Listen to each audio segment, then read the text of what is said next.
शुरुआत करते हैं अच्छी और सच्ची खबरों की। सबसे पहले बात कटरा की, जहां पर 60 साल के लंबे इंतजार के बाद श्री शंकराचार्य मंदिर के निर्माण का श्री गणेश हो गया है। लेफ्टिनेंट गवर्नर मनोज सिन्हा ने एक दिन पहले इस मंदिर की आधारशिला रखी। इस मंदिर का निर्माण श्री माता वैष्णो देवी श्राइन बोर्ड की ओर से किया जा रहा है और ये त्रिकुट पहाड़ी के पास स्थित है। यानी जो भक्त मां वैष्णो देवी के दर्शन के लिए पहुंचेंगे उन्हें आने वाले दिनों में श्री शंकराचार्य मंदिर में भी दर्शन और पूजन का मौका मिलेगा।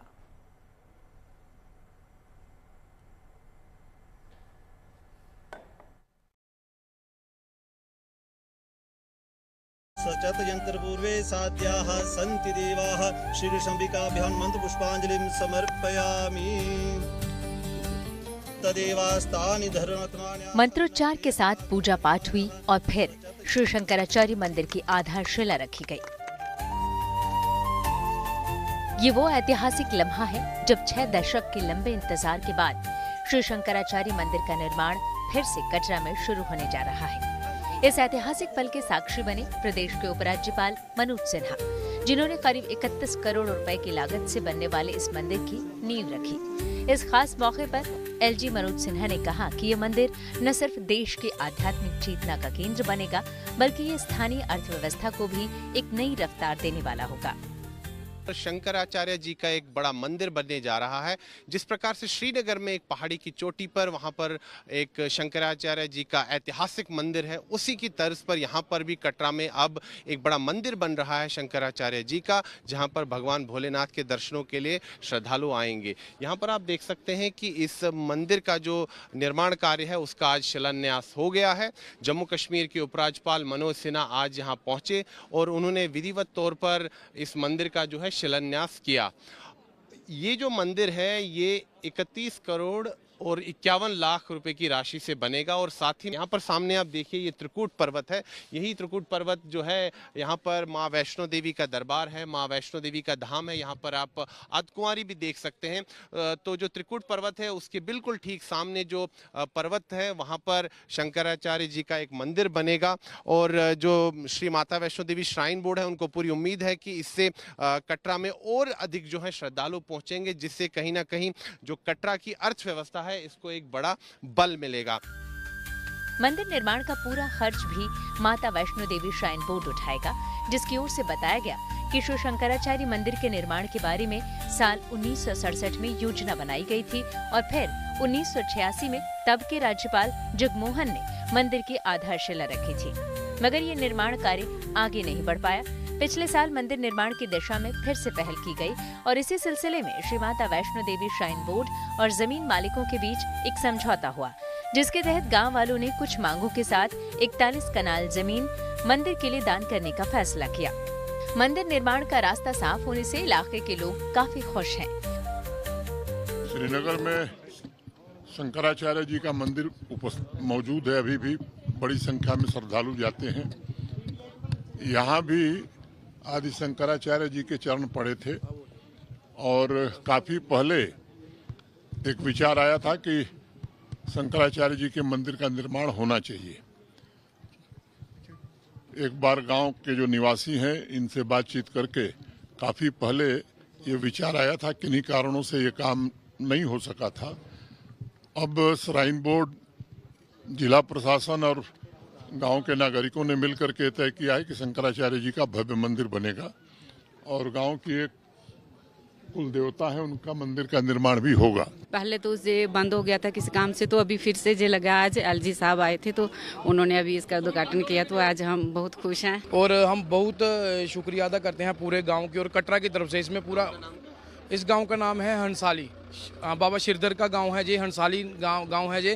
और शंकराचार्य मंदिर जी हाइट पे, जैसे श्रीनगर में शंकराचार्य मंदिर है उसी तर्ज पे ये मंदिर बनाया गया था, क्योंकि भोलेनाथ के भक्त जो हैं पूरी दुनिया में हैं और उसके जो वैष्णो देवी जाता है 1 करोड़ यात्री जो साल का जो इधर आता है, उसी को लेकर यहीं भी यात्रा बढ़े और शिव की भी दर्शन हो, शक्ति के दर्शन तो लोग कर रहे हैं और शिव के भी दर्शन हो और शिव शक्ति का मिलन जो है वो कटरा में देखने को मिले। जय माता दी। श्री शंकराचार्य मंदिर निर्माण के लिए जो प्लान तैयार किया गया है उसके मुताबिक ये सफेद संगमरमर का 2 मंजिला भवन होगा, जिसमें नंदी जी के लिए गोल मंदिर बनेगा। इसके अलावा स्टोर रूम, रसोई, शयन गृह, दोनों तरफ बरामदा और सुरक्षा कक्ष होंगे। इसके साथ ही यहाँ आने वाले श्रद्धालुओं के लिए जरूरी सुविधाएं और जमीन मालिकों के लिए 50 दुकानों का निर्माण भी होगा।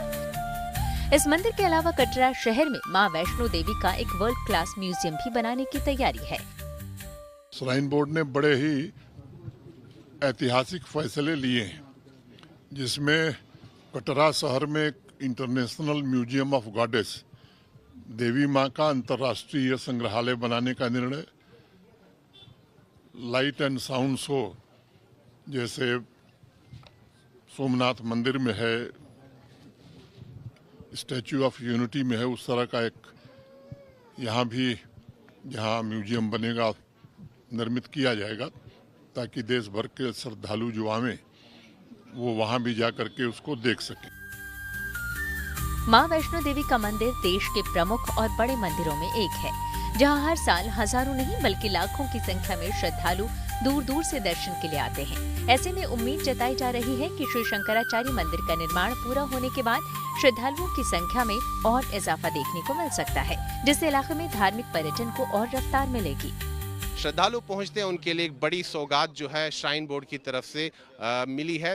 और ये जो मंदिर है बिल्कुल जैसे कि मैंने कहा कि त्रिकुट पर्वत के सामने है, और यहाँ पर श्राइन बोर्ड को ऐसा लगता है कि यहाँ पर जो है अब कई जो श्रद्धालु हैं जो दर्शनों के बाद कटरा शहर पहुंचेंगे, वो यहाँ इस मंदिर में भी दर्शनों के लिए आएंगे। वीडियो जर्नलिस्ट नीरज कुमार के साथ मैं Sunil Bhatt, Katra, Reasi, good news today. आगे बढ़ते एआई इम्पैक्ट एक्सपो का आज चौथा और सबसे अहम दिन रहा, क्योंकि आज एक्सपो में 500 से ज्यादा एआई लीडर्स, 100 से ज्यादा सरकारी प्रतिनिधि, 20 से ज्यादा राष्ट्राध्यक्ष, करीब 60 मंत्री और 150 से ज्यादा शिक्षाविद, शोधकर्ता और सैकड़ों इंडस्ट्री एक्सपर्ट्स भी पहुंचे, जिनके सामने प्रधानमंत्री नरेंद्र मोदी ने एआई के सुरक्षित इस्तेमाल का नया फॉर्मूला दिया। इसके अलावा एक्सपो में आज एआई से जुड़े कौन से नए इनोवेशंस देखने को मिले, ये सब आपको दिखाते हैं इस रिपोर्ट में।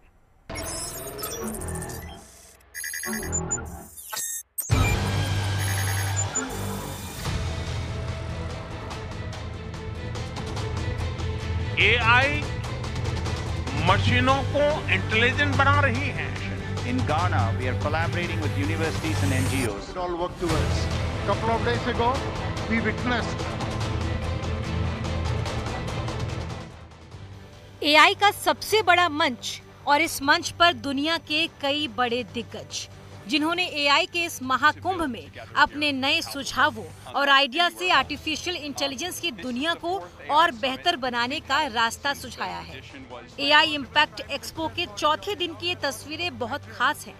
खास इसीलिए हैं क्योंकि इस मंच से न सिर्फ दुनिया में भारत के बढ़ते कद का संदेश गया, बल्कि पीएम मोदी ने एआई के सुरक्षित इस्तेमाल का नया फॉर्मूला भी दिया। प्रधानमंत्री ने आर्टिफिशियल इंटेलिजेंस को मोरल यानी नैतिक, अकाउंटेबल यानी जवाबदेह, नेशनल सोवरेनिटी यानी संप्रभुता, एसेसिबल यानी सुलभ और वैलिड यानी वैध बनाने पर जोर दिया।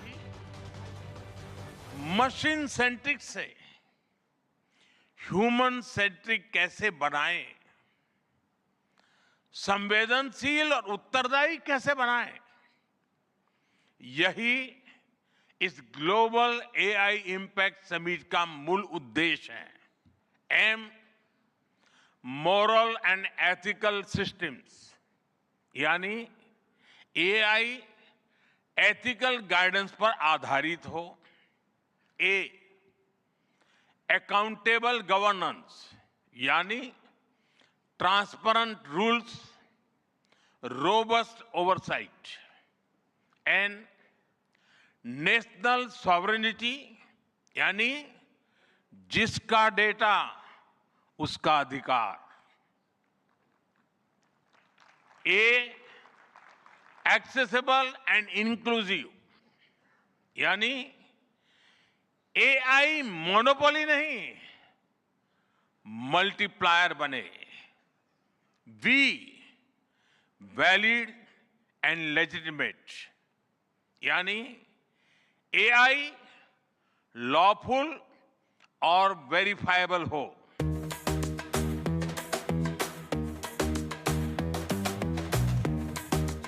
इस खास मौके पर देश की कई दिग्गज कंपनियों की ओर से एआई की दिशा में बड़ा निवेश करने का ऐलान किया। टाटा ग्रुप ने जहां अगली पीढ़ी की एआई ट्रेनिंग के लिए भारत का पहला large scale AI optimised data centre बनाने की बात कही है, वहीं रिलायंस इंडस्ट्रीज ने अगले 7 साल में 10 लाख करोड़ का निवेश करने का ऐलान किया है। जियो एआई भारत की भाषा में बोलेगा, भारत की संस्कृति में फूलेगा और भारत की मिट्टी में फलेगा। आर्टिफिशियल इंटेलिजेंस के सबसे बड़े मंच पर कई ऐसे इनोवेशन देखने को मिल रहे हैं जो कामकाज के तरीके को आसान और पारदर्शी बनाने में बड़ी भूमिका निभा सकते हैं। इन्हीं में से एक नवजात बच्चों की ग्रोथ को बताने वाला ये ऐप जो आशा वर्कर के काम को आसान कर देगा। वाधवानी एआई ने एक ऐप बनाई है जिसका नाम है शिशु मापन ऐप, और इसके ज़रिए किस तरह से आंगनवाड़ी कार्यकर्ता काम करती हैं वो हमें ये बता रही हैं। अपर्णा चौधरी इनका नाम है और वाधवानी एआई से ये हैं।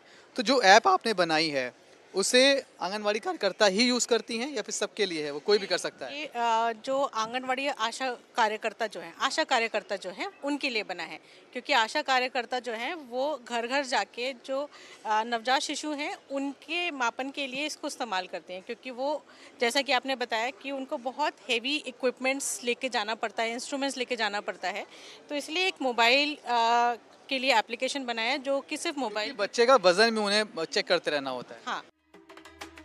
वहीं स्पेशल चाइल्ड के लिए भी एआई ने समाधान निकाल लिया है। इसके जरिए बस स्पेशल लोगों को सोचना होगा कि वो क्या करना चाहते हैं और उनके मन की बात जानकर ये सॉफ्टवेयर खुद वो काम कर देगा। इस तरह के एआई के जरिए कई सारी चीज़ें नए डेवलप हो रही हैं जिनके जरिए एक स्पेशल आदमी भी आत्मनिर्भर हो सकता है। मेरे साथ प्रियंका मैम है, साइंटिस्ट हैं सीडैक में, और उन्होंने एक ऐसा सॉफ्टवेयर तैयार किया है जो मदद करता है स्पेशल लोगों की। मैम किस तरह से हेल्प करता है, क्या ये सॉफ्टवेयर है और क्या हम डेमो दिखाने जा रहे हैं? धन्यवाद। मैं ये बताना चाहती हूँ कि हम यहाँ पे दिखा रहे हैं ब्रेन कंप्यूटर इंटरफेस, इसको बोलते हैं BCI, ये कॉमन टर्मिनोलॉजी है BCI। तो यहाँ पे ये हो रहा है कि पर्सन जो नॉर्मल वे से नहीं बोल सकते हैं, हैंड जेस्चर से नहीं बोल सकते हैं, वर्बल कम्युनिकेशन नहीं दे सकते हैं, या फिर आई ब्लिंक नहीं कर सकते हैं। हालांकि आई ब्लिंक का हम यहाँ पे उपयोग करने वाले हैं। बहुत सारे तरीके हैं जो वेजिटेटिव स्टेट में होते हैं, जो लॉकड इन पर्सन होते हैं, उनके लिए ये कम्युनिकेशन की सुविधा हम बता रहे हैं। इसको बोलते हैं assistive technology, assistive communication system. इस तरह से उनके बोल चाल का तरीका थोड़ा सा बदला जा सकता है। तो यहाँ पे ये कृष्ण हैं जो EEG हेडसेट लगा के बैठे हुए हैं। तो यहाँ पे कुछ आइटम्स मैंने दिखाए हुए हैं, जैसे सहायता के लिए कुछ दिखाना है, कॉल के लिए कुछ दिखाना है, न्यूरो लर्निंग दिखाना है, न्यूरो फीडबैक दिखाना है। तो जब पर्सन सहायता के लिए देख रहा है तो कंप्यूटर को समझ में आता है इसका पैटर्न कि वो सहायता के लिए देख रहा है। कंप्यूटर विल स्पीक आउट, मुझे सहायता की ज़रूरत है। मैं अभी चुप हो जाती हूँ क्योंकि ये बोलने वाला है। मुझे आपकी सहायता की ज़रूरत है। तो हमारे कंप्यूटर एल्गोरिथम ने ये समझ लिया कि उनको सहायता की जरूरत है। मतलब जो स्पेशल लोग पीपल हैं उन्हें बस सोचना है, उनके मन में आएगा और ये उसे ऑपरेट कर देगा, एग्जीक्यूट कर देगा। इंसान ही नहीं, जानवरों की सेहत का हाल भी आर्टिफिशियल इंटेलिजेंस के जरिए पता लगाया जा सकता है। इसके लिए काऊ कॉलर है जिसे गाय या भैंस के गले में टांग दिया जाता है और फिर इसमें लगे सेंसर के जरिए उसकी पूरी हेल्थ रिपोर्ट मिल जाती है। साथ ही अगर उसे कोई तकलीफ है तो ये डिवाइस उसका अलग से अलर्ट भी भेजता है। मेरे साथ आप जो लोग देख रहे हैं उन्होंने एक ऐसी डिवाइस बनाई है जो कि आप किसी भी गाय के गले में इस तरह से इसको पहना दिया जाएगा और उसके बाद इसमें सेंसर लगे हुए हैं। उसके बाद ये किसी भी गाय की पूरी एक हेल्थ रिपोर्ट जनरेट कर देती है, बता देती है कि उसकी सेहत कैसी है, कहीं उसे बुखार तो नहीं है, कोई और तकलीफ तो नहीं है। वो सब कुछ वो इस रिपोर्ट में सामने आ जाता है। क्या करती है साहब, वो सेंसर क्या करती है, लास्ट 3 डेज, लास्ट 1 वीक वो डेटा देखती है, देख के फार्मर को बोलती है, hey, look at this cattle, it may be suffering calcium deficiency, talk to veterinarian, that information देता है साहब। अभी आप लोगों ने इसका जो पहला पेटेंट लिया इन्होंने वो US में लिया है आप लोगों ने, है ना? अभी आप फिर इसको इंडिया लेकर आओ। Yes sir, we wanted to get to the India साहब। The reason is very simple साहब, हमारा देश में especially in India right, 60% of our population depends on agriculture साहब। अभी देखो 1% इंक्रीज करो तो प्रोडक्टिविटी, my 100% प्रॉमिस करता हूँ साहब, विकसित भारत हमारा ऑनरेबल प्राइम मिनिस्टर मेंशन कर रहे हैं 2047 में लेकर आएंगे बोल के, मैं दावा से बोल सकता हूँ आप विकसित Bharat you can bring it much before 2047 by working with collaboratively. We work with the government of India, honorable government of India, to help the government of India, especially honorable citizens साहब, we want to bring AI to them. ये कम से कम एक solution देती है किसानों को कि वो सही वक्त पर ये जान पाएँ कि उनके पशु में कोई दिक्कत है, उसका इलाज करा पाएँ, ताकि वो लगातार उनके लिए एक प्रोडक्टिव बनी रहे, और जब तक वो प्रोडक्टिव बनी रहेगी गाय की अपनी लाइफ साइकिल भी ठीक चलती रहेगी। कैमरामैन शैलेंद्र के साथ Manish Chaurasia, good news today, Delhi. और अब बात उत्तराखंड के एडवेंचर टूरिज्म को मिले सरकारी बूस्टर की, जिसके बाद देवभूमि ने देसी विदेशी पर्यटकों को पर्वतारोहण का जबरदस्त मौका दिया है। दरअसल उत्तराखंड सरकार ने एडवेंचर पर्यटन को बढ़ावा देने के लिए गढ़वाल और कुमाऊं क्षेत्र की 83 प्रमुख पर्वत चोटियों को पर्वतारोहियों के लिए खोल दिया है। इनमें 5700 से लेकर 7756 मीटर तक वाली ऊंची चोटियां भी शामिल है। राज्य सरकार की तरफ से ये पहल पर्यटन, ग्रामीण अर्थव्यवस्था और रोजगार को बढ़ावा देने के उद्देश्य से की गई है। इस ऐतिहासिक फैसले के तहत अब भारतीय पर्वतारोहियों को किसी तरह की फीस नहीं लगेगी। यही नहीं बल्कि विदेशी पर्वतारोहियों को अब सिंगल विंडो सुविधा के जरिए ट्रैकिंग की अनुमति मिल पाएगी।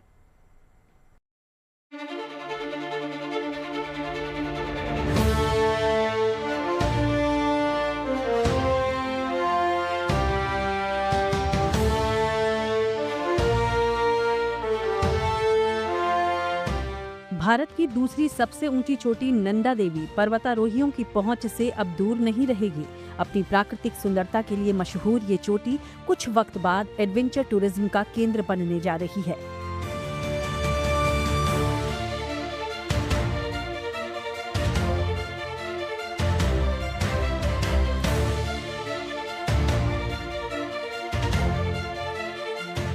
इसकी शुरुआत उत्तराखंड सरकार के फैसले से हो चुकी है।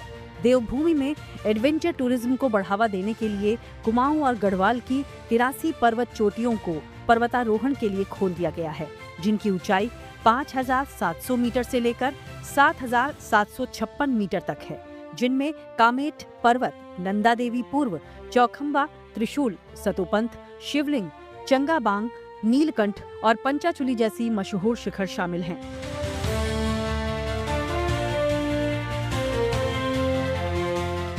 ये चोटियां चमोली, उत्तरकाशी, पिथौरागढ़, बागेश्वर और रुद्रप्रयाग जिलों में फैली हुई हैं। सरकार की कोशिश है कि उत्तराखंड अंतर्राष्ट्रीय एडवेंचर टूरिज्म के मैप पर दर्ज हो। इसके लिए IMF यानी भारतीय पर्वतारोहण महासंघ का सहयोग भी लिया जा रहा है। इसी कड़ी में भारत की दूसरी सबसे ऊंची चोटी नंदा देवी वेस्ट को भी खोलने की दिशा में विचार चल रहा है। फिर से नंदा देवी पर्वत जो है मेन वेस्ट जिसे कहते हैं, 8700 मीटर की ऊंचाई पर स्थित है और नंदा देवी पिछले 43 वर्षों से बंद की गई है। अब एक बार फिर से नंदा देवी पर्वतारोहण के लिए खोलने की तैयारी अब पर्यटन विभाग और उत्तराखंड सरकार द्वारा कवायद की जा रही है। 2025 से ही लगातार इसके पीछे उत्तराखंड पर्यटन विभाग जुटा हुआ है। लगातार केंद्र सरकार से बात की जा रही है। हालांकि अभी जो बजट पेश हुआ था उसमें उत्तराखंड की 83 पर्वत श्रृंखला हैं जिन्हें खोल दिया गया है, एकदम पर्यटकों के लिए खोल दिया गया है। लेकिन मुख्य जो देश भर में दूसरी सबसे ऊंची चोटी है पर्वत नंदा देवी वेस्ट, वो अभी तक नहीं खुल पाई है। अब इसकी कवायद लगातार पर्यटन विभाग द्वारा की जा रही है।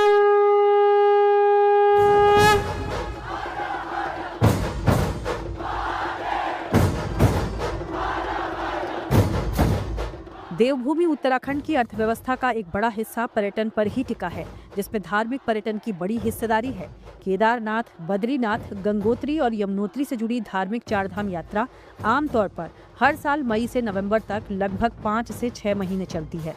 गर्मियों में शुरू होने वाली ये धार्मिक यात्रा सर्दियों में कपाट बंद होने के बाद रुक जाती है। इस दौरान पर्यटन, होटल, परिवहन और स्थानीय हस्तशिल्प उद्योग से जुड़े लाखों लोगों को रोजगार भी मिलता है, जिससे राज्य को बड़ा राजस्व मिलता है। हालांकि सर्दियों की वजह से करीब 5 महीने तक धार्मिक पर्यटन पर रोक लग जाती है, जिसकी वजह से आम लोगों की आमदनी और बुनियादी ढांचे के विकास की गति भी धीमी पड़ जाती है। ऐसे में पर्वतारोहण के लिए नंदा देवी चोटी खुलने से पर्यटन को पूरे साल रफ्तार मिलने की अब उम्मीद है। विदेशी पर्वतारोहियों के लिए भी नंदा देवी चोटी को फतह करना उनकी पहली प्राथमिकता बन जाएगी। पर्वतारोहण में खासकर एवरेस्ट पे जो जाने वाले होते हैं उनकी पसंदीदा जगहों में नंदा देवी वेस्ट सबसे पसंदीदा जगह है। अगर ये खुलती है तो उत्तराखंड के लिए एक मील का पत्थर साबित होगा, क्योंकि अभी तक उत्तराखंड चारधाम यात्रा और पर्यटन पर ही निर्भर रहता है। लेकिन नंदा देवी खुलती है तो विदेशी सैलानियों को सबसे पहले नंदा देवी की जो आकर्षण करने की वो है आएंगे, क्योंकि अभी तक किसी ने आरोहण किया नहीं है। ऐसे में हर किसी को ये रहेगा कि उन्हें नंदा देवी आरोहण करना है। खासकर जो एवरेस्ट जाने वाले होते हैं, ऐसे ही पर्वतारोहियों को नंदा देवी का भी एक जुनून रहता है, क्योंकि बंद है, 43 वर्ष हो चुके हैं, अब खुलने की कवायद की जा रही, तो हर कोई उत्साहित है। खासकर नंदा देवी खुलेगा तो उत्तराखंड को एक जो आर्थिकी है, जो इसकी रीढ़ की मजबूत हड्डी जो है वो नंदा देवी पर्वत बनेगा, क्योंकि विदेशी सैलानियों की ये सबसे पसंदीदा जगहों में से एक है। एडवेंचर टूरिज्म को बढ़ावा देने के लिए देसी और विदेशी पर्वतारोहियों के लिए अलग अलग सुविधा दी गई हैं, जिसमें देसी पर्वतारोहियों के लिए पीक कैंपिंग और पर्यावरण से जुड़ी फीस खत्म कर दी गई है। गवर्नमेंट ने पहले ही माननीय मुख्यमंत्री जी के निर्देश पे ऐसे 83 पीक्स जो समिट्स के लिए रेडी हैं हमारे, तो उनको हमारे जो इतने इंडियन क्लाइंबर्स हैं उनको सुविधा देने के लिए, उनमें उस पर प्रमोट करने के लिए उस चीज़ को फिर निःशुल्क कर दिया है। तो उसके लिए उत्तराखंड टूरिज्म बोर्ड उनका फीस खुद वहन कर रहा है। और जो फॉरेनर्स हमारे आते हैं, अगर उनको पहले असुविधा होती थी, पहले IMF से परमिशन लेके आते थे, फिर उसके बाद यहाँ पर फॉरेस्ट डिपार्टमेंट से परमिशन लेते थे, अब सिंगल विंडो होगा और उनको भी फीस वगैरह जो जमा करनी है तो IMF में ही करेंगे। अगर IMF में फीस जमा करते हैं तो उनको दूसरी जगह फीस जमा करने की जरूरत नहीं है। वैसे ही जैसे फॉरेस्ट डिपार्टमेंट को जो फीस हमारे माउंटेनर्स वगैरह देते थे, तो उसका वहन भी UTD भी कर रहा है। यूरोपीय देशों की तरह हाल के कुछ साल में भारत में एडवेंचर टूरिज्म का चलन बढ़ा है। हर साल 20 से 25% की रफ्तार से ये पर्यटन उद्योग बढ़ ही रहा है। इस एडवेंचर टूरिज्म के बढ़ावे में दूसरे देशों से आ रहे सैलानियों का भी अच्छा खासा योगदान है। पर्यटन उद्योग से जुड़े लोगों के अनुसार बाहर से आ रहे पर्यटकों की वजह से भी एडवेंचर टूरिज्म हर साल 5 से 7% की दर से बढ़ रहा है। यही वजह है कि एडवेंचर टूरिज्म को बढ़ावा देने के लिए सरकारों की तरफ से हर स्तर पर प्रयास किए जा रहे हैं। आर्थिकी और इस पे रोजगार पे डायरेक्ट इनडायरेक्ट काफ़ी तरह से जुड़े हुए हैं। जब भी आप देखते हैं अगर फॉरेन एक्सपीडिशंस यहाँ पे आती हैं तो इससे काफ़ी लोग इससे लाभान्वित होते हैं। जैसे कि आप देखेंगे अगर कोई भी एक्सपीडिशन आता है तो उसके लिए पहले जैसे होटल इंडस्ट्री है उनको फ़ायदा होता है, जो आपकी ट्रैवल इंडस्ट्रीज़, ट्रांसपोर्ट इंडस्ट्रीज़ को फ़ायदा होता है। उसके बाद आपके जो लोकल मार्केट में जितने भी पॉजिटिव इनिशिएटिव हैं इनके लिए काफ़ी लोगों को इसमें फ़ायदा होता है। फिर आपके जैसे क्लाइंबिंग गियर्स हैं और एडवेंचर स्पोर्ट्स के जितने भी लोग इसमें जुड़े हुए हैं, जैसे हमारे क्लाइंबिंग शेरपास हैं, जो क्लाइंबिंग लोकल गाइड्स हैं, हमारे जो बेस कैंप सपोर्ट स्टाफ है जिनमें कि पोर्टर्स आ जाते हैं, म्यूल्स आ जाते हैं, तो इससे क्या होता है कि जो भी लोकल लाइवलीहुड है इस पे एक बहुत ज़्यादा क्या कहेंगे पॉजिटिव इम्पैक्ट इस पे आएगा डेफिनेटली। केंद्र सरकार ने भी 1 फरवरी को पेश आम बजट में पर्वतारोहण, एडवेंचर और इको टूरिज्म को बढ़ावा देने पर जोर दिया है, ताकि पर्वतारोहण और एक्सपीडिशन गतिविधियां देश विदेश के पर्यटकों को ज्यादा से ज्यादा आकर्षित कर पाएं। उत्तराखंड के चमोली से कमल नयन सिलोड़ी के साथ bureau report, good news today. खबरें सच्ची होनी चाहिए, अच्छी खुद ब खुद लगती हैं। Navjot Randhawa signing off. आप सुनते रहिए गुड न्यूज, देखते रहिए गुड न्यूज टुडे।